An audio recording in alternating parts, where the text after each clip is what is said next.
एक बार वारिस पठान को दिखा दीजिए। वारिस पठान, आप जवाब दीजिए, उसके बाद आगे बढ़ेंगे। आपको तो कोई दिक्कत नहीं हो रही वहां हैदराबाद बैठे बैठे, क्योंकि यूपी में चुनाव लड़ने की सोच ही रहे हैं, पहले कई बार लड़े हैं, सीट एक भी नहीं आई, लेकिन हिम्मत थोड़ी हारते हैं ओवैसी साहब।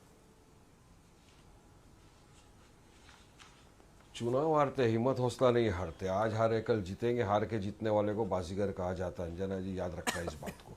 या मैं दो बात कहूंगा अंजना जी। सबसे पहली बात तो ये बीजेपी ने वंदे मातरम और टीपू सुल्तान का मुद्दा लाकर पूरा एप्स्टेन फाइल का जो मुद्दा आया था उससे पूरे देश का ध्यान भटका दिया, जिसमें हरिंदर पुरी, नरेंद्र मोदी, अनिल अंबानी सबका नाम आया था। बहरहाल बात नंबर 2, अभी ये जो बोल रहे हैं कि वंदे मातरम को आपको गाना ही पड़ेगा, नहीं तो आप नेशनलिस्ट नहीं रहेंगे, पेट्रोटिक नहीं रहेंगे, तो इस पे मैं इनको बोलना चाहूँगा दो बात। पहले एक संविधान पढ़ लो।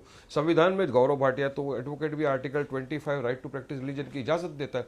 मुझे अगर मेरे रिलीजन में कोई ऐसी चीज़ है, मेरा रिलीजन क्या बोलता है, ला इलाहा इल्लल्लाह, there is only one God, Muhammad सल्लल्लाहु अलैहि वसल्लम मैसेंजर ऑफ गॉड, उसके सिवा अगर मैं किसी की वंदना करता हूं तो शिर्क है, गुनाह है, जो मुझे नहीं करना रिलीजन पे अलाउड देता है। आर्टिकल 19 है फ्रीडम ऑफ स्पीच एक्सप्रेशन का।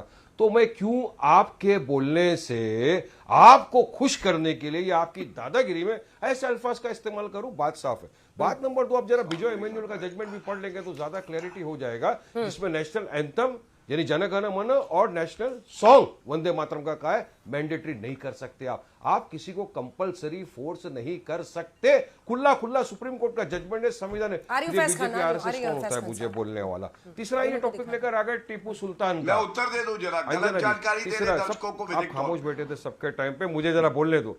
तीसरा टॉपिक ये लेके आए हैं, नहीं ये नेशनल एंथम को कमजोर करना चाहते हैं वंदे मातरम लाकर। क्या ये मंशा है क्या आप लोगों की? हम तो नेशनल एंथम तो पढ़ते हैं ना दिलो जान से के साथ, खुशी के साथ, जब जब पढ़ा जाता है हम खुल के पढ़ते हैं, लेकिन आप कोई ऐसी चीज फोर्स नहीं कर सकते। तीसरा टॉपिक ये लेके आए टीपू सुल्तान का। टीपू सुल्तान से क्या नफरत है इनको? जरा संविधान के अंदर देख लो, पेज नंबर 144 चैप्टर 16 जो 1950 का है, उसमें टीपू सुल्तान का फोटो है। पेज नंबर 144 पे बाजू में झांसी ऑफ रानी लक्ष्मीबाई का फोटो है, और पे सिग्नेचर किसका है? सरदार पटेल का और डॉक्टर बी आर अम्बेडकर का। क्या अब उनसे बड़े हो गए ये लोग? क्या जब टीपू सुल्तान वो थे जो ब्रिटिशरों के खिलाफ लड़ते हुए शहीद हो गए, एक मर्द मुजाहिद थे, वो सावर की तरह जेल में बैठ के माफीनामे नहीं लिख रहे थे, 6 माफीनामे लिख दिए। ब्रिटिशरों के बुट लिखिंग जो कर रहे थे सावरकर लोग, गोवलकर लोग, उनकी तायद ये करते हैं। गोडसे को ये मानने वाले गौरव भाटिया जी एक जवाब दे दीजिए, उसके बाद मैं जाऊंगी। एपीजे अब्दुल कलाम आजाद ने टीपू सुल्तान की तायद की, महात्मा गांधी ने टीपू सुल्तान की तायद की। आज इनको उनके फोटो से नफरत, आज उनको उनके इससे नफरत। अरे उनके हाथ में एक अंगूठी थी, जब ब्रिटिशरों ने उनको शहीद कर दिया, वो अंगूठी पे राम का नाम लिखा था, राम जी का नाम लिखा था। क्या उनको सोचिए जब उसको ऑक्शन हुआ लाखों, और सोचिए आपको डर डर के जयसार बोलना पड़ता है, आप जय श्री राम बोल भी नहीं पाते। बीजेपी सेकुलरिज्म को तोड़ रही है, आप जय श्री राम बोल भी नहीं पाते। अरे ईमान डर के जयसार बोलते हैं उनके साथ। मैं तो संविधान को मानने वाला हूं। अगर संविधान ने मेरे अधिकार छीन लिए होते, आर्टिकल 25 नहीं दिया होता, तो अंजना जी आपके बोलने से मुझे बोलना पड़ता, जबरन मुझे गुनाह करना पड़ता, शिरक करना पड़ता आपके। मैं उत्तर दे सकता हूं। ये भी मेरे माथे पढ़ दीजिए। जब गणपति बप्पा मौर्य बोले थे तो मुझसे पूछ के बोले थे, यहाँ से हटे तो यहाँ चले जाएंगे। गणपति बप्पा मौर्य गलती से बोल दिए थे, आप तो हमसे पूछ के बोले थे क्या? जबरदस्ती का मेरे सिर पे डाल रहे हैं। आप तो कह रहे हैं ना महान था, राम जी के नाम की अंगूठी पहनता था, इसलिए मैंने पूछा। ठीक है गौरव भाटिया जी जल्दी से जवाब दीजिए। बिल्कुल, हिंदू मुसलमान को लेके चलने वाला शक्ति व्यक्ति का आप फोटो से आपको तकलीफ। सबसे पहले ये गलत बात है अंजना। सबसे पहले हाँ एक मिनट अंजना जी, मैं अपनी बात रख लूं, प्लीज इनको शांत कराइए। देखिए सबसे पहले आप पिछले उत्तर प्रदेश के चुनाव को याद करिए। यही मुस्लिमीन पार्टी, जिसके नाम में मुस्लिमीन आता है, संविधान विरोधी बात है ये, वो लड़ी थी उत्तर प्रदेश में। और अंजना जी आपके शो में हम लोग बैठे थे, इन्होंने कहा था 4 डेप्यूटी सीएम देंगे मुसलमान, और आपको मालूम है सीटें भी नहीं आई, एक भी। 90 सीटों पे लड़े, जमानत जब्त हो गई सब में। तो पहले तो अपनी राजनीतिक हैसियत समझो कि तुम क्या हो। दूसरा, जनता क्यों तुम्हें नकारती है मैं बताता हूं। पंथ निरपेक्षता हमारे संविधान का हिस्सा है।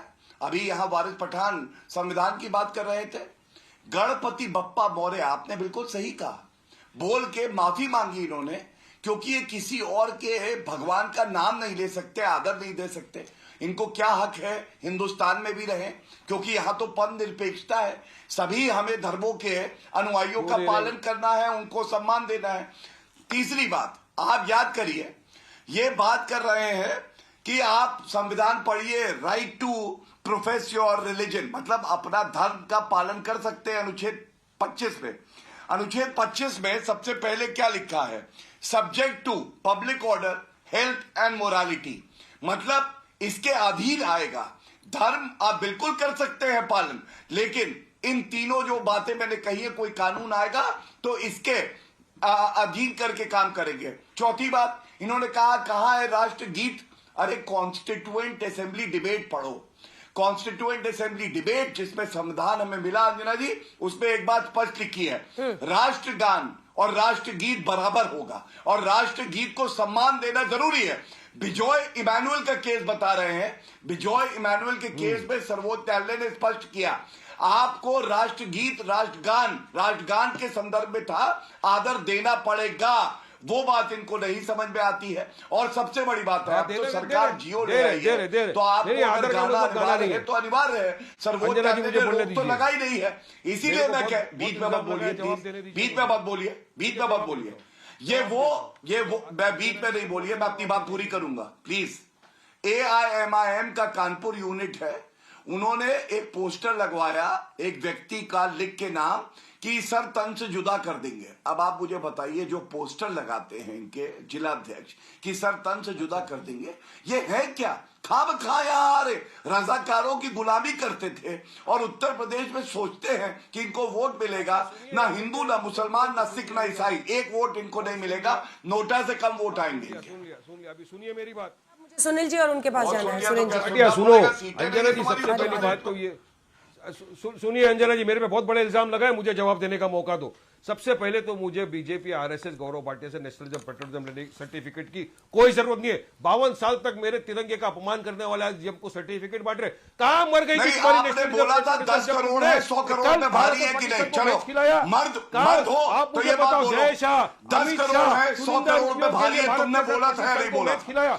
बोला था कि नहीं बोला था? अगर मर्द हो तो बोलो आज तक पे, और अगर सच नहीं बोला तो पूरा देश देख रहा है, पूरा देश देख रहा है। नहीं क्यों? ये अच्छी बात नहीं, ये सौहार्द है। तुमने बोला था 10 करोड़ है, 100 करोड़ में भारी है, दंगा कराने के लिए था कि नहीं था? अंजना जी मुझे बोलने दो। अरे 2 दिन पहले अगर हिम्मत है तो बोलो, जैश का नाम आया है, अगर हिम्मत है तो बोलो, कोई गलत सवाल नहीं। ये सवाल पूरा उत्तर प्रदेश पूछ रहा है, पैसे के लिए आपने कहा था कि नहीं कहा? ठीक है गौरव भाटिया जी प्लीज उनको कंप्लीट करने दीजिए। डरपोक गौरव भाटिया बात नहीं है, बोलिए जल्दी से 2 लाइन में पूरी कीजिए मुझे सुरेंद्र जी और गौरव भाटिया। तुम्हारा नेशनलिज्म पेट्रियटिज्म कहां मर गया था जब जय शाह, अमित शाह, BCCI ने भारत को पाकिस्तान के साथ मैच खिलाया? 2 दिन पहले UN का रिपोर्ट आया है कि लाल किले के ऊपर जो अटैक हुआ था उसमें जैश का हाथ है। जैश आतंकी संगठन है पाकिस्तान के अंदर जिसने वो किया और 15 लोगों की जाने चले गए। उसके बावजूद कल तुमने भारत को पाकिस्तान के मैच खिलाया। पुलवामा हो गया, 7 साल की यूनाइटेड नेशन का रिपोर्ट आया और भारत पाकिस्तान के साथ मैच खिलाया। क्यों? पैसे के लिए? तुम्हारे लिए पैसा इंपॉर्टेंट है, देश की भावना, देश की मान, देश की मर्यादा, हमारी बहनों के सिर को नहीं उजाड़ दिए आतंकवादियों ने।